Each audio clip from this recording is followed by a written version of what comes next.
Doctor Bhansali, doctor TS की बात को मैं आगे बढ़ाऊंगा। उन्होंने शुरुआत में कहा था कि गांवों में विशेष ध्यान रखना चाहिए, लेकिन अभी थोड़ी देर पहले हमने खबर चलाई कि गांवों में वैक्सीनेशन के लिए टीम गई थी, उस पर उल्टा हमला कर दिया गया। लोगों के मन में एक अफवाह फैल गई है कि वैक्सीनेशन करवाने के बाद कुछ जिससे बुखार आता है उसको गलत तरीके से ले रहे। तो ये आपको नहीं लगता कि एक ऐसी सिचुएशन में इस चीज को हैंडल करना बहुत मुश्किल हो रहा है और इसके लिए ज्यादा क्लैरिटी की जरूरत है? जी, मुझे लगता है इसमें थोड़ा-सा क्लैरिटी रखने की ज़रूरत है। लोगों को थोड़ा समझाना पड़ेगा कि जब आप छोटे बच्चे को भी लेके आप बच्चों के डॉक्टर के पास जाते हैं वैक्सीन लगाने के लिए, तो बच्चों का डॉक्टर भी आपको बोला होगा कि बच्चे को 1-2 दिन तक हल्का-हल्का बुखार आ सकता है, थोड़ा चिड़चिड़ापन हो सकता है, बच्चा रो सकता है, खाना नहीं खा सकता है। सेम ये चीज़ बड़ों में भी हो सकती है वैक्सीन के बाद में 2-3 दिन के लिए।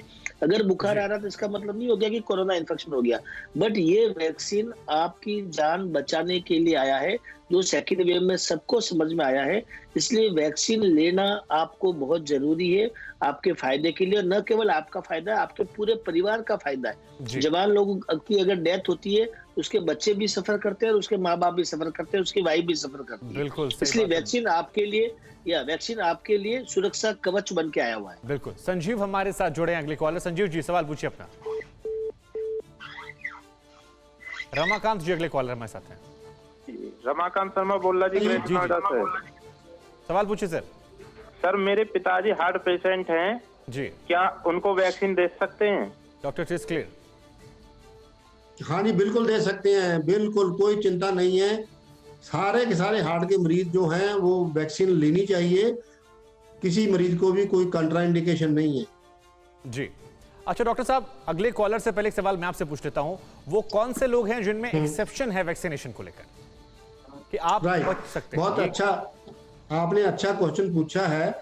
देखो, प्रैक्टिकली स्पीकिंग ये है कि कोई भी ऐसे मरीज नहीं है, कोई भी ऐसे लोग नहीं है जिनको वैक्सीन नहीं देना चाहिए। हाँ, जिन लोगों को कोई एक्यूट इलनेस है, फॉर एग्जाम्पल उनको बुखार चल रहा है, या उनको डायरिया चल रहा है, या उनको कोई निमोनिया चल रहा है, तो एक्यूट इलनेस में नहीं वैक्सीन देना। जिन लोगों को कोविड हुआ है, फॉर एग्जाम्पल, उनको रिकवरी के 1 महीने के बाद वैक्सीन दे सकते हैं, उसके पहले वैक्सीन नहीं देना। कुछ लोग ऐसे हैं जिनको वैक्सीन दे तो सकते हैं लेकिन शायद उनको फायदा नहीं होगा।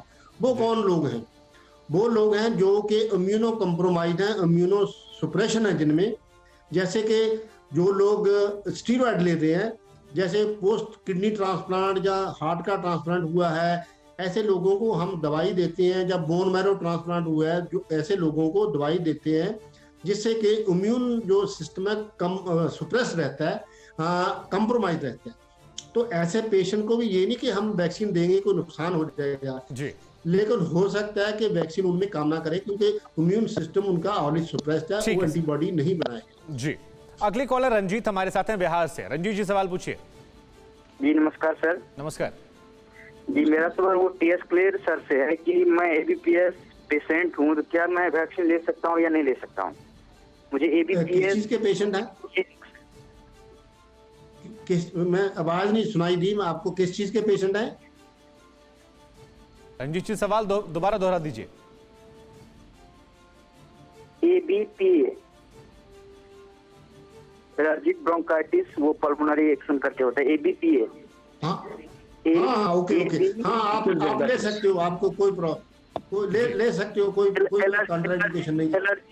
एलर्जिक है तो सर हम ले सकते हैं या फिर कुछ एहतियात लेना होगा?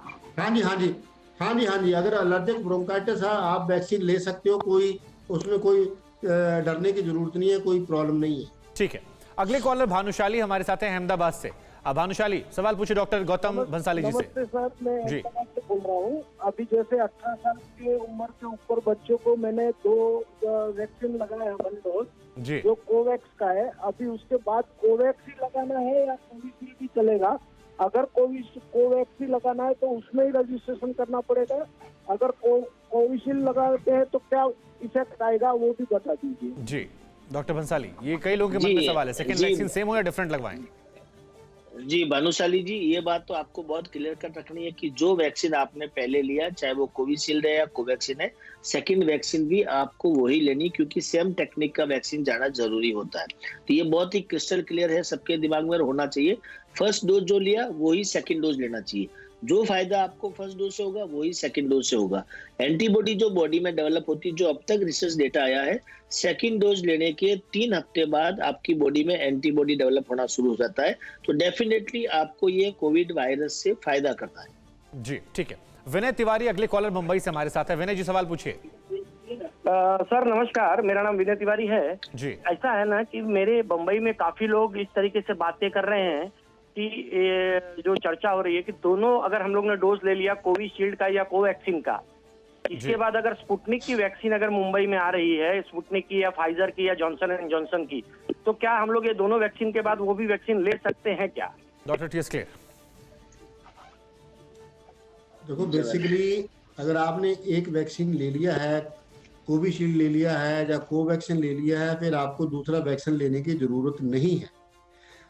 देखो ये अभी हमें पता नहीं है कि वैक्सीन के बाद जो इम्यूनिटी है कितनी देर रहेगी, लेकिन एक्सपेक्टेशन जो है कि कम से कम 1 साल रहेगी। तो 1 साल तक आपको कोई वैक्सीन दूसरे लेने की बिल्कुल कोई जरूरत नहीं जी। अड़ी सोमवार से शुक्रवार शाम 6 बजे सिर्फ TV9 भारतवर्ष पर।